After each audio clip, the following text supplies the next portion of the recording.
Is there any basis in reality when Tony Blair says the left has an unholy alliance with Islamists?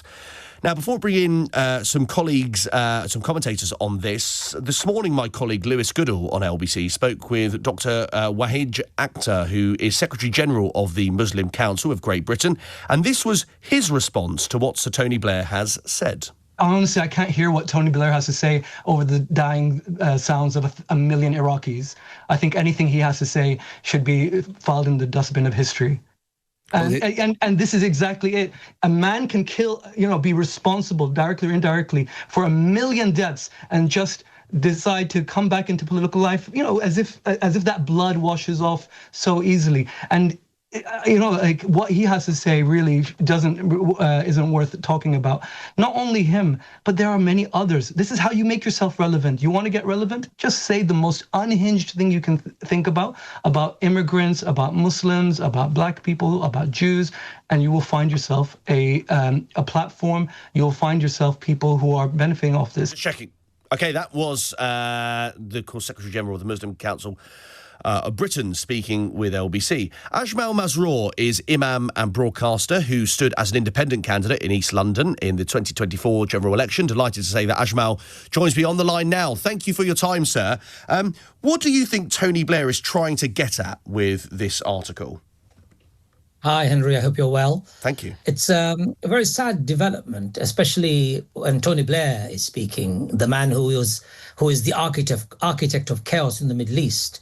Not only has he taken our country to an illegal war, not only has he lied to the parliament about the WMD posed by Saddam Hussein, but he's also been in bed with dictators and despots, not only in the Middle East, but also in Far East and Central Asian republics. He's a consultant who's been paid for by those illegitimate regimes to stay in power, to use dictatorship and authority to stay in power and repress their people. That's Tony Blair.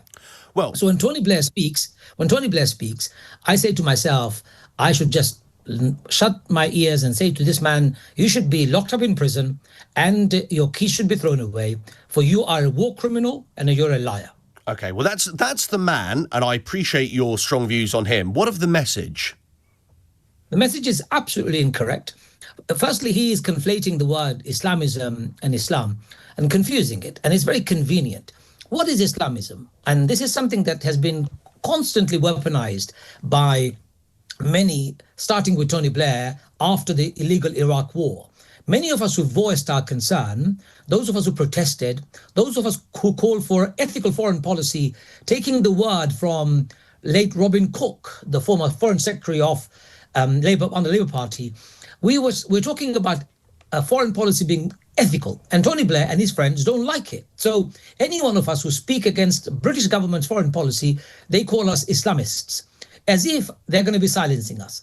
We cannot allow bombing of innocent people, invasion of countries illegally, and killing of innocent people across the globe by likes of Tony Blair and not be critical of it. So Islamism has been convenient tool used by many to silence critique. Islam is a complete comprehensive religion.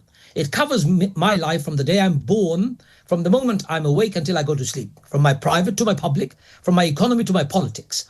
And Tony Blair and others seem to have a problem with that. In fact, Tony Blair is the one who was constantly referring to Islam when he was the Prime Minister, telling us he reads the Quran every day, he reads the life of the Prophet every day, he reads the sayings of the Prophet every day. What a liar, what a charlatan.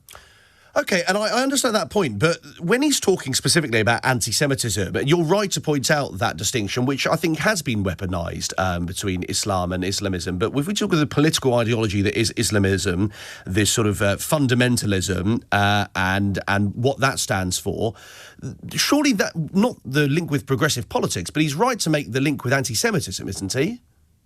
No, because you've just done it yourself. What is Islamism? What is Islamist is the problem that we're having. Anybody who says Islam governs their life politically and economically have been put into the box of Islamists. I detest that equation. Sure, but I'm not putting you into that position. I'm saying... I'm not saying you are. Sure. I'm saying those who use that terminology, they do that. And that's the problem. So let's talk about anti-Semitism. Anti-Semitism is a crime. Anti-Semitism is vile. Anti-Semitism is the noxious fume that's overwhelming our world today. But so is Islamophobia. It's absolutely noxious. It's vile. It should be criminalized. Islamophobia is being fueled by many mainstream broadcasters and politicians. Hatred of Islam and the Muslims has been on the increase. And I'll give you my own example. I've lived in this country all my life. When I was younger, my father told me, son, don't worry about this country. You come from Bangladesh, that's where you belong. I fought with my father, tooth and nail, to say, no, this is my home. You know what my father said? I've got a piece of land. Please don't sell it. And I told him I'll sell it. I don't need any land in Bangladesh. But now I'm 54, Henry, and I'm thinking maybe my father was right. Maybe Islamophobia, hatred towards Islam and the Muslims, fueled by the likes of Tony Blair, is going to make the living of Muslims in this country a hell. And I'm going to be standing here fighting until we normalize, equalize, and eradicate Islamophobia from our society. And it starts from here. No more Tony Blair to be spoken about. Let's talk about creating an equal society, a fairer society, a just society, where occupation, invasion, illegal war is condemned, where we are saying all human beings are equal, whether they're Jews, Muslims, Christians, I don't care who they are.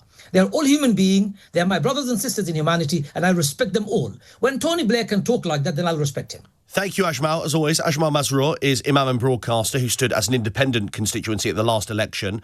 Dr.